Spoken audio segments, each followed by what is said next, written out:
미국 어느 12층의 병실에서 있었던 이야기입니다.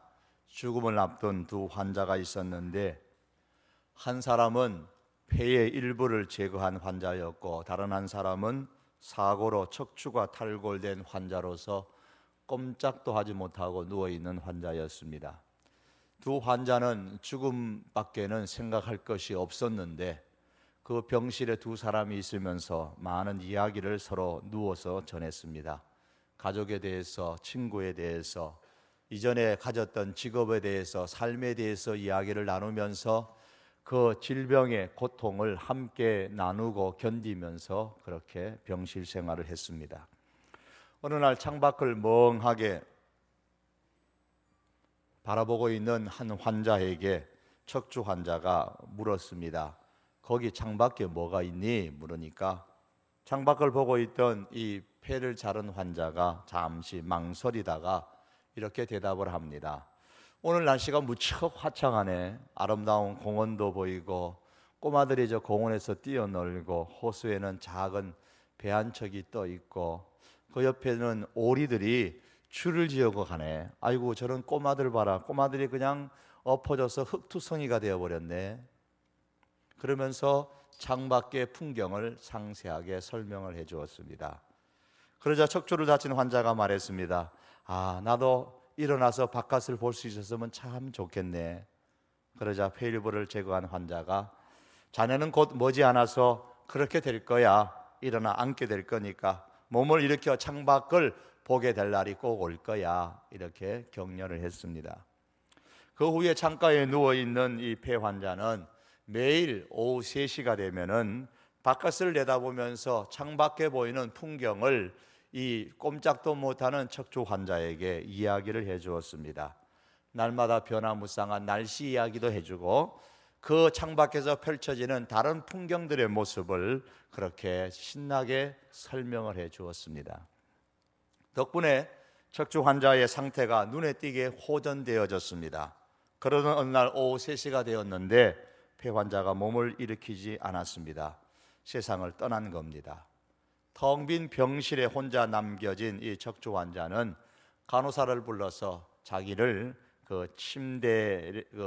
침대를 폐 환자가 있던 그 창가로 옮겨달라고 부탁을 했습니다. 간호사의 도움으로 창가로 자리를 옮긴 이 척추 환자는 기적적으로 몸을 이렇게 일으켜서 바깥을 내려다 보았습니다. 그런데 창밖에 보이는 그 자기 눈에 들어오는 것은 이웃 건물의 벽돌 담밖에 아무것도 보이지 않았습니다. 전에 설명해 주었던 그 폐 환자가 설명해 주었던 모습들은 하나도 거기에 없었습니다. 해리 부시먼이라는 작가가 쓴 창가의 남자라는 그런 책에 나오는 이야기입니다. 이 이야기는 사람이 희망을 갖고 사는 것이 얼마나 중요한가를 말해주고 있습니다. 어떤 상황 가운데서도 희망을 잃지 않고 산다면 누구나 절망의 고비를 견뎌낼 수 있다고 말을 합니다. 그래서 희망을 잃는 것은 죄악이다까지 그렇게 말하는 사람들이 있습니다. 해빙웨이의 노인과 바다에서 죽은 고기를 지키기 위해서 혼신을 다해 상어와 싸우면서 노인이 그런 이야기를 했습니다. 희망을 갖지 않는 것은 어리석다. 희망을 버리는 것은 죄악이다. 그런 이야기를 했습니다. 남아프리카 최초의 흑인 대통령이고 노벨 평화 수상자였던 넬슨 만델라라는 사람이 있었죠. 이분이 정치범으로 독방에 갇힌 지 4년째가 되는 데에 밖에서 소식이 들려왔습니다. 어머니가 돌아가셨다는 소식이었습니다. 그 다음에는 큰 아들이 자동차 사고를 당해서 죽었다는 소식이 들렸습니다. 아내와 딸은 정치범 남편 아버지를 둔 덕에 강제로 흑인 거주 지역으로 끌려갔고 둘째 딸은 심한 우울증에 시달렸습니다. 그래도 그는 가족을 위해서 할 수 있는 일이 감옥에서 아무것도 없었습니다. 그냥 감옥에 갇힌 정치범일 뿐입니다. 그 사실이 가족들 때문에 자기 때문에 가족들이 고통을 겪는다는 그 사실이 생각할 때마다 너무너무 자신을 절망감으로 몰고 갔습니다. 그렇게 감옥에 있은 지가 14년째가 되던 해에 맏딸이 그를 찾아왔습니다. 손녀의 이름을 지어달라고 감옥으로 편지를 미리 보내었던 맏딸이 와서 면회를 하면서 묻습니다. 아버지, 손녀의 이름을 지으셨나요? 만델라가 작은 쪽지 한 장을 딸에게 내밀었습니다. 딸은 그 쪽지를 조심스럽게 펼쳐보다가 그만 눈물을 흘리고 말았습니다. 그 쪽지에 적힌 손녀의 이름이 바로 희망이라는 이름이었습니다. 견디기 어려운 일들은 우리들에게도 언제든지 일어날 수가 있습니다. 예상치 않은 일들이 우리들 가운데 일어납니다. 그러나 그런 절망의 순간들이 있기 때문에 희망이라는 단어를 우리는 사용을 합니다. 그래서 사람들은 희망은 절망의 꽃에서, 절망의 땅에서 피어나는 아름다운 꽃이다, 그런 이야기를 합니다. 헤밍웨이의 말처럼 희망을 갖지 않는 사람은 어리석은 사람이고 희망을 버리는 것은 죄악입니다. 그러나 여러분, 희망을 잃는 것은 분명히 죄악이지만 그러나 잘못된 것에 희망을 두는 것은 더 큰 죄악입니다. 인간 최대의 실패는 희망을 이루는 것이 아니고 잘못된 것에 희망을 두고 사는 것입니다. 희망을 갖는 것보다 더 중요한 것은 어디에 희망을 두고 사는가라는 문제입니다. 이사야 선지 당시에 유다의 왕과 백성들의 상황은 아수르의 위협으로 인해서 상당히 고통을 겪고 있었습니다. 그들은 아수르가 북쪽 이스라엘을 멸망시키는 것을 똑똑히 봐야만 했습니다. 그만큼 아수르는 강했습니다. 자기들도 그렇게 아수르에 의해서 멸망당할 수 있다는 두려움이 유다 백성들에게도 늘 있었습니다. 그러나 그 당시에 아수르를 대항할 수 있는 나라는 애굽밖에 없었고, 따라서 유다 사람들은 온 희망을 애굽에 걸었습니다. 애굽의 왕 바로의 그늘 아래 있어야만 안전하다고 여겼고, 애굽의 말과 마병과 병거에 희망을 두고 살아난 것이 바로 유다 백성들의 현실이었습니다. 오늘 본문 1절의 말씀에 보면 그들은 말을 의지하며 병거의 많음과 마병의 힘이 강함을 의지하였다 그랬습니다. 그래서 도움을 구하러 그들은 애굽으로 내려갔습니다. 도움을 구하러 애굽으로 내려갔다는 이 말은 애굽에 희망을 걸고 살았다는 말입니다. 왜 애굽에 희망을 겁니까? 말씀드린 것처럼 애굽에는 당시 군사력의 상징이라고 할 수 있는 많은 말과 병거가 많이 있었고, 따라서 마병이 힘이 강했기 때문에 그렇습니다. 그런데 애굽의 말과 병거와 마병의 희망을 걸었던 유다 백성은 1절 하반절의 말씀에 보시면 이스라엘의 거룩하신 이, 즉 하나님을 앙모하지 아니하고 하나님 여호와를 구하지도 아니했다고 말씀합니다. 이 말씀은 하나님께 희망을 두지 않고 살았다, 그 말씀입니다. 현실적으로 보니까 애굽에 희망을 두고 사는 것이 하나님께 희망을 두는 것보다 훨씬 더 현명하다고 생각을 했던 겁니다. 그래서 유다는 많은 재물과 보물들을 조공으로 보따리에 싸서 험한 땅을 힘들게 건너서 애굽으로 내려가서 그들에게 도움을 구하고 또 그들의 도움을 약속받기도 했습니다. 그러나 그러한 유다의 노력은 모두가 헛수고였던 것을 우리는 역사를 통해서 보게 되고 주의 말씀을 통해서도 보게 됩니다. 그들은 애굽으로부터 어떤 도움을 받지도 못했고 오히려 수치만 당하게 되어졌습니다. 성경은 유다가 그렇게 희망을 둔 애굽에 대하여서 무익한 민족이다, 애굽은 유다에게 무익한 민족이라 그렇게 말씀을 하셨습니다. 이사야 30장 6절 하반절에 보니까 그들이 자기에게 무익한 민족에게로 갔다 그렇게 말씀합니다. 무익한 민족인 줄 알았으면 안 갔겠지요. 그러나 무익한 민족인 줄을 미처 깨닫지를 못했습니다. 경험하기 전에는, 닥치기 전에는 그것이 얼마나 무익한 것인지, 애굽에 희망을 두고 살아가는 것이 얼마나 어리석은 일인지 그들은 깨닫지를 못했던 것입니다. 여러분, 예나 지금이나 무익한 것에 희망을 걸고 사는 사람들이 있습니다. 당시 애굽이 유다 백성들에게 무익한 민족이었던 것처럼 오늘 우리들에게도 무익한 사람이 있고 무익한 애굽이 있고 무익한 것들이 있습니다. 이 무익한 애굽이 무익함에도 불구하고 무익한 줄 깨닫지를 못하고 거기에 희망을 두고 사는 사람보다 더 불쌍한 사람은 없습니다. 그들은 무익한 애굽인 줄 모르고 거기에 희망을 걸고서 재물과 그리고 많은 보물과 그리고 많은 시간들을 거기에 쏟아 부었습니다. 왜냐하면 그렇게 해야만 자기들이 살 수 있다고 생각했기 때문입니다.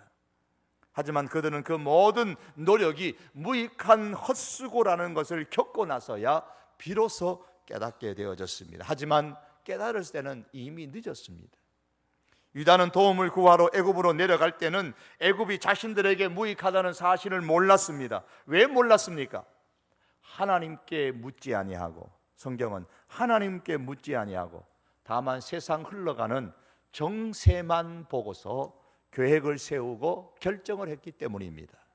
30장 2절의 말씀에 보시면 그들이 바로의 세력 안에서 스스로 강하려 하며 애굽의 그늘에 피하려 하여 애굽으로 내려갔으되 너 나의 입에 묻지 아니하였도다.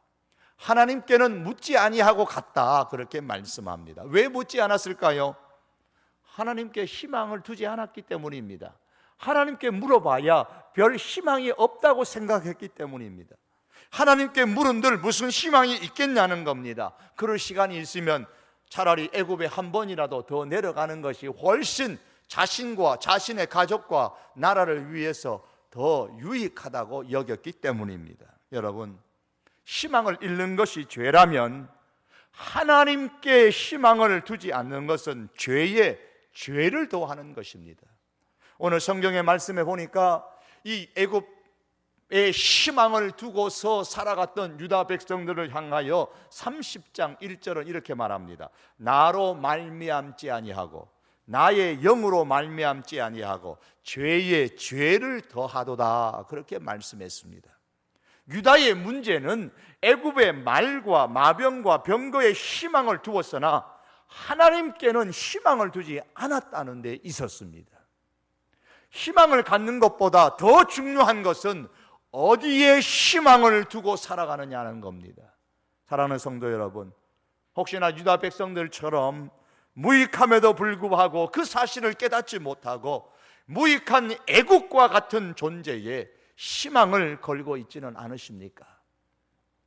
우리가 희망을 두고 있는 그 무익한 애굽이 있다면 과연 그것이 오늘 이 시대는 무엇이겠습니까? 그것이 나라가 될 수도 있을 것이고, 그것이 개인의 사람이 될 수도 있을 것이고, 그것이 어떤 물질이 될 수도 있을 것입니다. 하나님께서는 유다 백성들에게 말씀하셨던 것처럼 오늘도 여전히 우리를 향하여서 무익한 애굽에 희망을 걸지 말라고 말씀하십니다. 요한일서 2장 16절은 말씀합니다. 이는 세상에 있는 모든 것이 육신의 정욕과 안목의 정욕과 이생의 자랑이니 다 아버지께로부터 온 것이 아니요 세상으로부터 온 것이라. 아버지께로부터 온 것이 아니요 세상으로부터 온 것이다. 이 말씀은 우리에게 무익하다, 그 말씀입니다.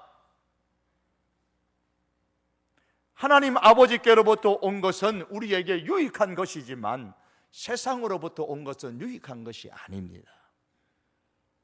무엇이 세상으로부터 온 것입니까? 오늘 말씀에는 육신의 정욕, 소유욕과 안목의 정욕, 쾌락욕과 이생의 자랑, 뭔가 가시를 하고 싶은 욕심, 이 모든 것들은 다 유다 백성들로 말하면 애굽의 말이요 병거요 강한 마병과 같은 존재들입니다. 이러한 육체의 정욕과 안목의 정욕과 이생의 자랑이 마치 우리를 멋있는 인생, 성공적인 그런 인생으로 만들어주는 것 같아서 수많은 사람들이 거기에 희망을 두고 그리로 달려갑니다. 마치 유다 백성들이 그 시대의 어려움을 피하기 위하여서 멋진 인생의 성공을 위하여서 애굽으로 달려 내려갔던 것처럼 오늘날도 수많은 현대의 사람들이 이 무익한 애굽을 향하여 달려가고 있더라는 말입니다. 그러나 이것들은 하나님께로부터 온 것이 아닙니다. 세상으로부터 온 것입니다. 무익한 애굽입니다. 성경은 이사야 30장 7절에서 애굽의 도움은 헛되고 무익하니라 그렇게 말씀했습니다. 성경은 잠언 11장에서 재물은 진노하시는 날에 무익하다고 표현을 했습니다. 사랑하는 성도 여러분, 오늘 본문 1절은 하나님이 아니라 애굽의 희망을 두고 애굽의 도움을 구하러 애굽으로 가는 사람들에게 화가 있을 것이다 그렇게 말씀하셨습니다. 오늘 본문 1절에 도움을 구하러 애굽으로 내려가는 자들은 화 있을진저 그랬습니다. 지금 이사야 시대에 유다가 어떻게 하고 있습니까? 애굽의 말이 많은 것을 보고, 애굽의 병거가 많은 것을 보고, 마병이 많은 것을 보고, 오직 유다 나라의 운명은, 나의 운명은 애굽의 도움이 있느냐 없느냐에 달려 있다고 생각을 했습니다. 그래서 애굽의 유다의 희망을 걸고 애굽을 의지하려고 애굽으로 내려가고 또 내려가고 있는 모습입니다. 그것이 오늘 본문의 모습이요 이사야서의 모습입니다.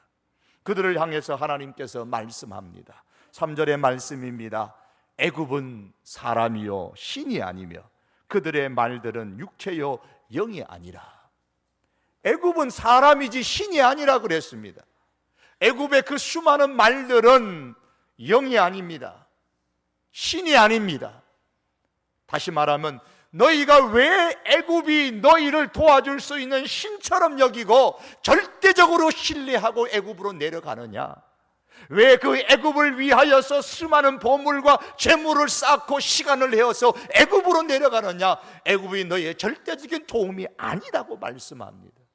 애굽에 있는 수많은 말과 마병과 병거들이 너희의 도움이 아니라고 말씀합니다. 다시 말해서 애굽이 희망이 아닙니다.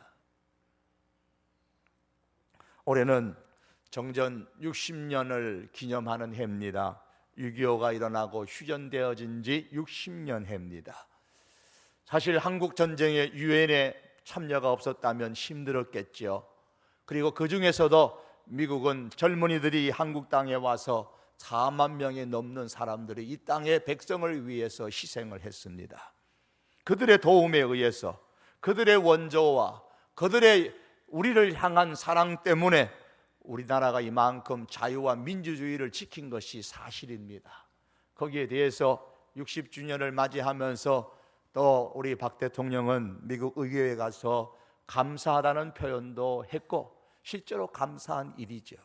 그리고 미국과의 약속을 하며 계속해서 동맹국의 그 관계를 유지할 것을 우리는 그렇게 다짐을 합니다. 좋은 일입니다. 그러나 우리가 기억해야 될 것은 미국은 신은 아닙니다. 미국이 우리의 우방이요, 우리의 동맹국이요, 우리에게 이제 유익을 주고 우리도 그들에게 유익을 줄 수 있는 그런 나라지만 미국이 우리의 희망은 아닙니다. 미국뿐만이 아니에요. 중국이 힘있게 일어난다고 해서 중국이 우리의 신도 아니고 중국이 우리의 희망도 아닙니다. 우리 주변에 있는 그 어떤 나라가 우리의 신도 아니고 우리의 희망도 아닙니다. 우리 주변에서 나를 도와줄 수 있다고 생각하는 그 어떤 존재도, 그 어떤 사람도, 그 어떤 것도 우리의 신이 아니고 우리의 희망이 될 수가 없습니다. 하나님께 희망을 두지 아니하고 애굽의 희망을 두고 애굽의 도움을 얻기 위해서 애굽으로 내려가는 그 사람에게는 화가 있다고 그랬습니다. 오늘 3절의 말씀 보면 뭐라고 말씀하셨습니까? 상번 하반절에 보니까 여호와께서 그의 손을 펴시면 돕는 자도 넘어지며 도움을 받는 자도 엎드려져서 다 함께 멸망하리라. 애굽을 마치 신처럼 받들고 애굽의 모든 희망을 걸고 애굽의 도움이 없으면 우리는 죽는다고 생각하면서 하나님을 경외하지도 아니하고 하나님께 구하지도 않는 그 유다 백성들을 향하여 하나님은 말씀하십니다. 너희가 그렇게 애굽을 신처럼 도와줄 것이라고 여기느냐? 하나님이 손을 펴시면은 도움을 구하는 너희도 넘어질 것이고 너희를 도와줄 것이라고 생각했던 그 애굽도 엎드러질 것이고 다 함께 멸망하리라. 그러므로 애굽의 희망을 걸고 사는 사람은 결코 희망을 이룰 수 없습니다. 그 희망은 넘어질 희망입니다. 엎드려질 희망입니다. 아침 안개와 같이 사라질, 멸망할 희망입니다. 애굽만이 아닙니다. 오늘 이 시대도 마찬가지입니다. 우리가 하나님께 희망을 걸지 아니하고 하나님이 아닌 그 무엇에 우리가 희망을 걸고 미래를 바라보고 우리가 살아간다면 그 희망은 없어질 희망입니다. 넘어질 희망이요, 엎어질 희망입니다. 애굽에 대한 희망을 붙잡지 마시기를 바랍니다. 오늘 이 시대에 무엇이 나의 희망인가를 우리가 바로 깨달아야 됩니다. 애굽만이 나의 도움이라고 여기고 오늘 현대의 애굽을 붙잡고 이것이 나의 희망이라고 우리가 그렇게 달려간다면 그 애굽도 망하고 나도 망하고 같이 망하게 될 것입니다. 하나님의 사람이 애굽을 희망으로 삼고 애굽의 도움을 얻기 위해 애굽으로 내려갈 때에 하나님께서 그 희망을 깨트려 버리십니다. 그러나 하나님께서 그들의 희망을 깨트려 버리시지만, 그래서 그들에게 벌을 주시지만 그 벌은 망하게 하기 위한 벌이 아니고 살리기 위한 벌입니다. 하나님의 벌은 마치 수술을 하는 것과 같습니다. 수술하는 이유가 뭡니까? 사람을 살리기 위한 겁니다. 도저히 살아날 가망이 없다고 여기면 의사는 수술을 포기합니다. 수술 못합니다. 안 됩니다. 그러죠. 그러나 살릴 수 있는 희망이 있기 때문에 수술을 하는 겁니다. 하나님께서 유다 백성들에게 진노하시고 벌을 내리시는 것은, 하나님의 백성들에게 이렇게 진노하시는 것은 살릴 수 있기 때문입니다. 살리기 위해서입니다. 오늘 4절과 5절의 말씀이 그 내용인데, 특별히 5절의 말씀에 보면 이렇게 말씀합니다. 새가 날개치며 그 새끼를 보호함같이 나 만군의 여호와가 예루살렘을 보호할 것이라.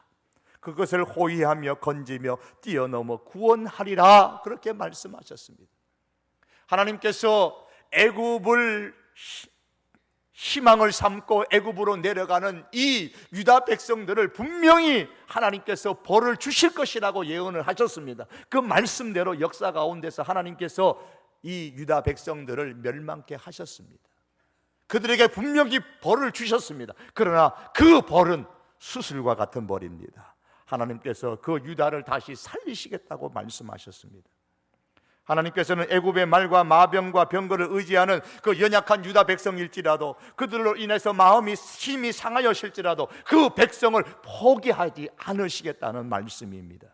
비록 그들이 하나님께 희망을 두지 아니하고 행동한 것에 대해서 벌을 주시지만은 그 벌은 마치 스스로가 같아서 살리기 위한 벌이지 죽이려는 벌이 아니라는 말씀입니다.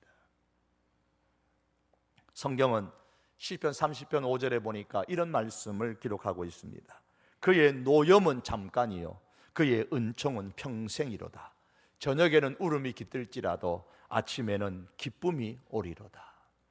이 말씀은 다윗이 교만하다가 하나님께 한번 얻어맞고 나서, 벌을 받고 나서 정신이 들었을 때에 그때 고백했던 말씀입니다. 사랑하는 성도 여러분, 하나님의 노염은 잠깐이라고 했습니다. 그러므로 우리가 불행을 당했을 때에 왜 이리 불행의 기간이 나에게만 긴가라고 그렇게 불평하지 마십시오. 하나님을 더 바라보라고, 하나님께 희망을 두고 그 하나님께로 달려가라고 하나님께서 우리들에게 기회를 주시는 것이고, 하나님께서 우리들을 수술하시는 중이라는 것을 깨달을 수 있기를 바랍니다. 하나님의 진노는 망하게 하는 진노가 아닙니다. 하나님의 진노는 살리는 사랑의 진노입니다. 그렇기 때문에 이 사실을 깨달았던 다윗은 하나님의 진노는 잠깐이고 은총은 평생이다, 하나님의 은총은 길다, 그렇게 고백하고 있습니다. 하나님의 진노는 잠깐이요 하나님의 은총은 평생인 것을 믿을 수 있기를 바랍니다. 그러면 그렇게 보호하시고 구원하실 걸 왜 애굽의 말과 마병과 병거를 의지한다고 그렇게 벌을 주셔가지고 책망하시고 멸망시키고 그러시는 겁니까? 그 이유가 뭡니까?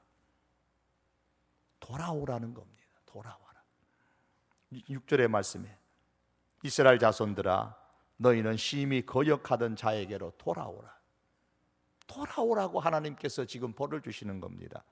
내가 너희를 살리고 싶다. 내게로 돌아와야만 된다. 내게로 돌아와야만 사는데 돌아와라. 돌아오라고 하나님께서 그 벌을 주시는 겁니다. 거역하던 하나님께로 다시 돌아오라고 말씀합니다. 하나님은 살리는 과정에서 반드시 우리의 잘못된 것을 깨닫고 우리가 하나님께로 돌아오기를 원하십니다.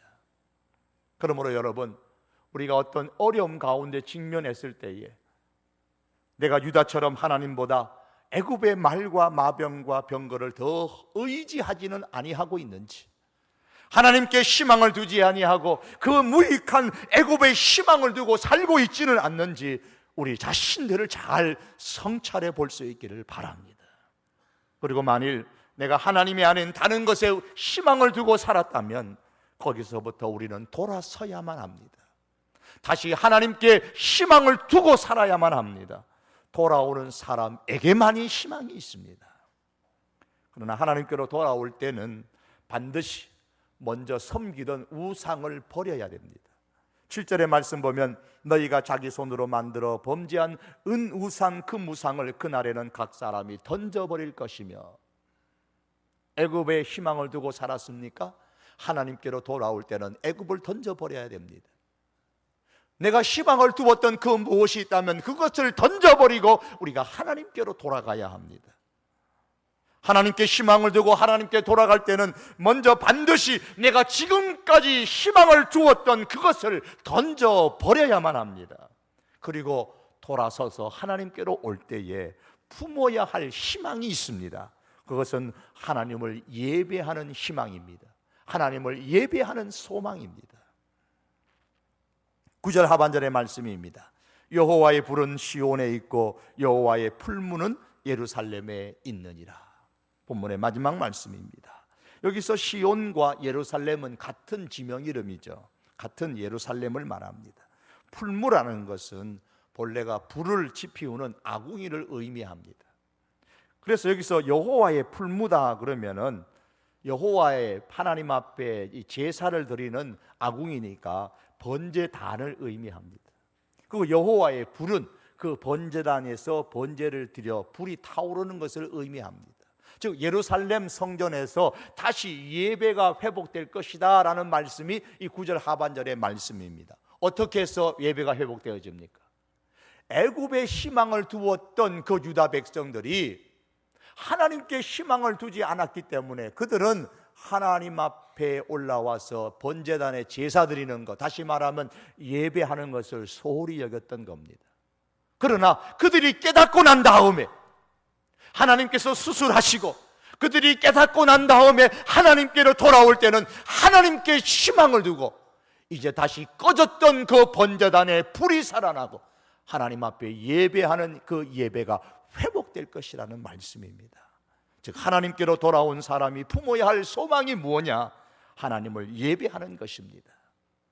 제가 중국 선교 탐방을 가면서 특별히 중국의 소수민족 중에 이족이라는 그러한 이족이 살아가는 마을에 가니까 마을이 조그만한데 한 1,400명이 모여서 예배를 드린대요.